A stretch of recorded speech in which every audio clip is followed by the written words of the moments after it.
All right, today's August 29th, 2023, one day before the blue moon. So let's get to it. United States District Court, Central District of California, Eastern Division. This is the docket. This is the docket report. So the docket report is pretty much a synopsis of everything that's been filed in this specific case. So this specific case is enumerated as Civil Docket 523 CV 00980. The plaintiffs, Gerard Purnell Swahili, Fatima Swahili versus defendant Wells Fargo Bank NA, represented by Michael Ripken and Langerlof LLP. So that pretty much means that the attorneys made an appearance. Carrington Mortgage, which is the alleged loan servicer on behalf of this defendant right here, Wilmington Savings Fund Society FSB, as trustee, Stanwick Mortgage One Trust, has not made an appearance. Mortgage Electronic Registration System, MERS, is the alleged nominee of the plaintiff's 2011 deed of trust. They've made appearance via the same attorney. Let's get to it. DHI Mortgage Company, which is the alleged lender, in 2011, they have not made an appearance. Lawyers Title Company, uh, there's no one represented. They have not made an appearance technically. Well, why do I say technically? Because if you go down to the scroll down to the civil docket on 8/18, 2023, um, they filed a disclaimer. Then I'll get into that disclaimer a little bit later on 8/18. But first of all, you need to understand that on 7, hold on, let me get to it. Excuse me.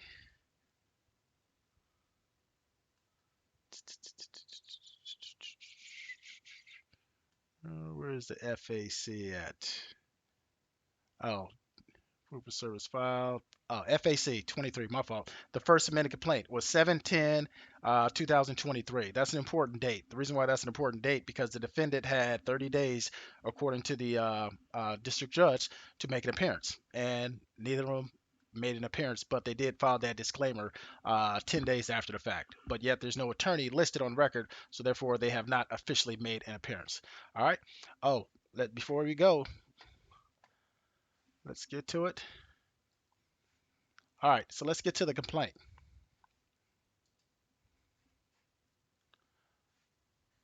All right, so this is my FAC.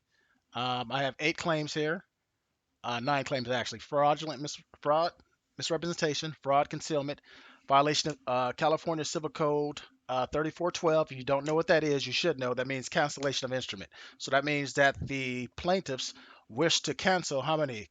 One, two, three, four instruments. All right. California Civil Code 2933. 29. If you don't know what that is, you should know what it is because that is the basis of the plaintiff's complaint. All right. So let's get to it real quick. I'm not going to be long, but I just want to make this clear. Since the house was allegedly foreclosed on 8/29/2023, which is today, I received a slew of phone calls and text messages from solicitors. That's pretty much what they are, or claiming to be law firms. My sister called, said she's received the same amount of phone calls. My mother called, received the phone calls, and my cousin, who lives in Oakland, California, he received the same amount of phone calls to solicit. To solicit. Pretty much what they're saying that the house was sold and that there's $300,000 in residuals left over from the sale that I need to claim. Well, I'm not claiming it because I don't want it. And the reason I don't want it is because why? Because they committed, I'm alleging that they committed fraud. All right, and let's get to the nature of the case.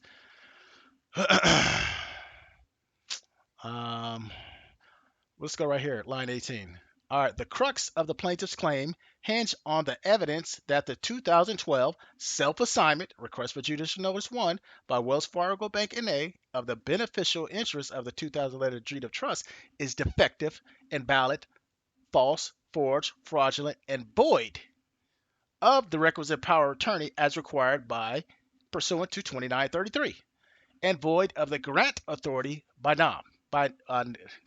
nominee MERS. So what's 2933? California 2933 stipulates that a power of attorney to execute a mortgage must be a power of attorney to execute a mortgage must be in writing, subscribed, acknowledged, approved, certified, and recorded in a like manner as a power of attorney for grants of real property. That's pretty simple. And let's get to that assignment real quick. All right, so this is document 42, request for judicial notice. The plaintiff requested the court to take judicial notice of specific documents. This is the first document. Um, the corporate assignment of deed of trust that took place in 2012. There's a little backstory about that, but I won't go into it too much now. But let's just say, let's just get to it.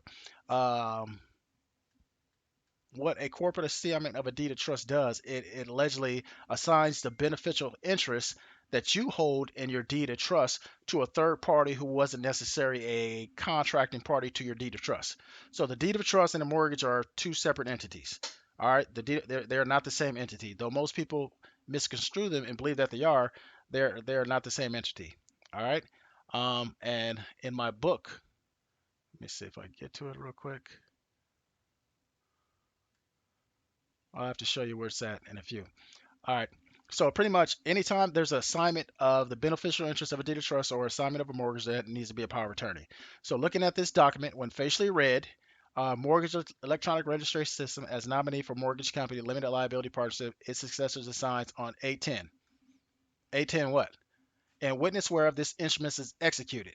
Mortgage electronic registration system Inc., whose address is P.O. Box, Flint, Michigan 48501 1901 Voorhees. They since moves. Then it has Lynn Marie Sevick at the bottom. Well, all right. Well, who authorized Lynn Marie Sevick to assign the beneficial interest to MERS? We don't know because there's no power of attorney. All right. So that's the crux, or the one of the many crux of the plaintiff's claim. So let's get back to the complaint.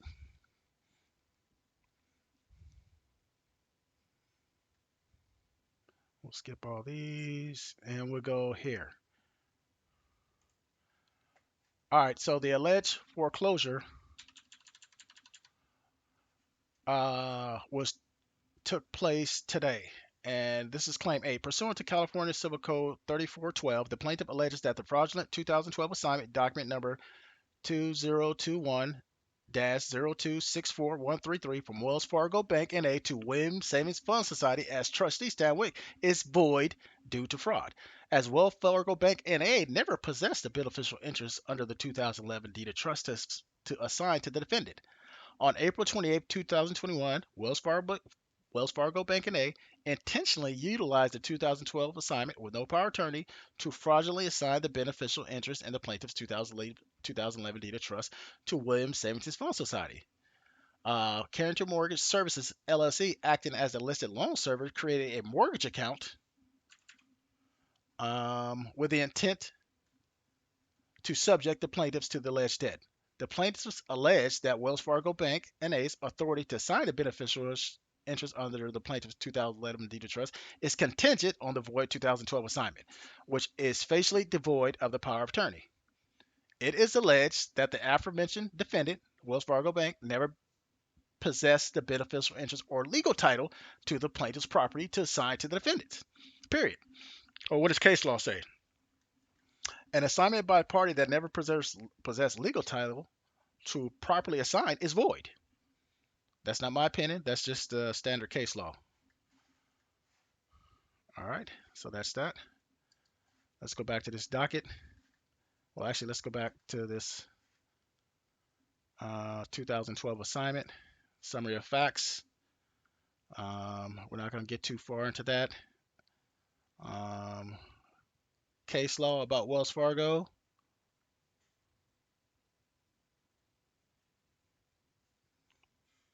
All right, the fraud claim. The plaintiffs allege that Wells Fargo Bank and they intentionally committed fraud by misrepresenting themselves as owning the beneficial interest in the plaintiff's 2011 deed of trust by having recorded via a self-assignment by a public notary, Lynn Maria Sevek, in 2012. Wells Fargo Bank knowingly recorded the 2012 assignment without the requisite power of attorney in violation of California law and analogous case law. Quoting Wells Fargo Bank and a Farmers, to have a proper assignment of a mortgage by an authorized agent, a power of attorney is necessary to demonstrate how the agent is vested with the authority. Honey.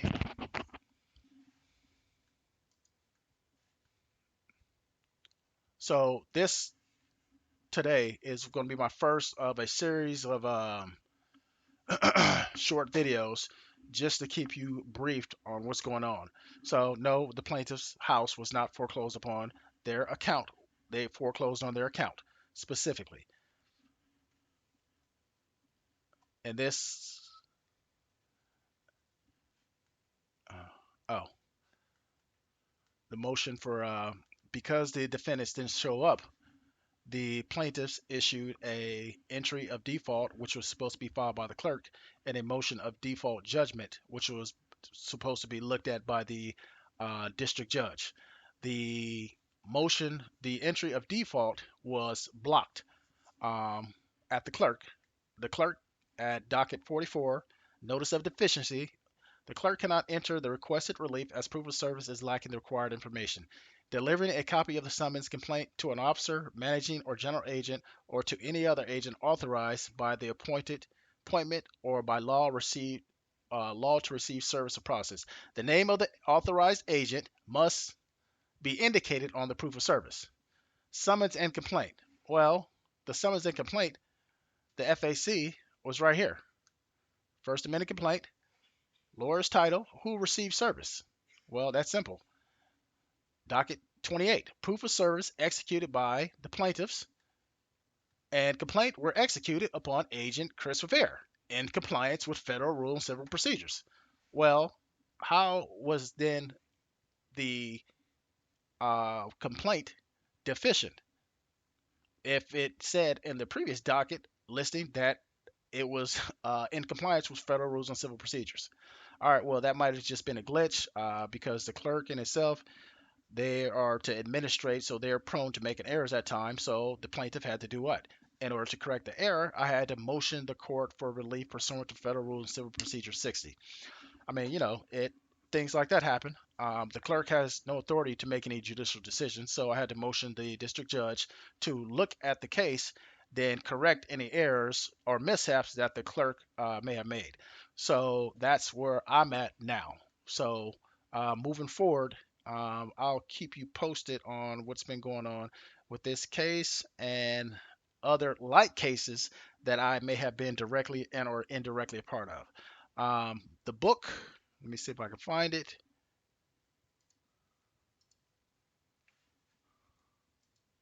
That's not it. Book one. Oh, here it is. The book is ready. Wells Fraud Go, A Guide to Comprehending California's Non-Judicial Foreclosure Scheme. I'm about 90 pages in. I condensed it a lot. I cut back a lot. But this book is pretty much designed to help anyone who's been a victim of foreclosure in a non-judicial process, or anyone who has been going through the foreclosure process or will be going through the foreclosure process. I highly suggest that those specific individuals reach out and grab a copy of this book. Um, it's pretty much it's a guide. So and that's about it. All right, so I'm going to end this session right now. Like I said, it's going to be short and brief. This is my first one, so if there are any glitches, excuse me, but there'll be more to come on a weekly basis. So I thank you for your time, and enjoy the blue moon coming tomorrow night.